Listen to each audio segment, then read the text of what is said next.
caasimada deegaanka Canfarta ee Samara ayaa waxa si weyn ugu soo dhaweeyay madaxweynaha dawladda deegaanka Canfarta mudane Awal Arda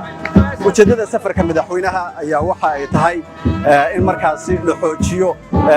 nabadgelyada labada deegaan maadaama uu lagu jiro bisha barakeysan ee Ramadaan waxa xusid mudan in sidan oo kale madaxweynaha deegaanka Canfarta iyo wafdigu hogaaminayo ay ahayd dhawaan markii ay yimaadeen magaalada Jigjiga ee caasimada dawladda deegaanka Soomaalida oo si sidan la mid ah markaasi loogu qaabilay isla markaasina afur wadareed goobtaasi lagu yeeshay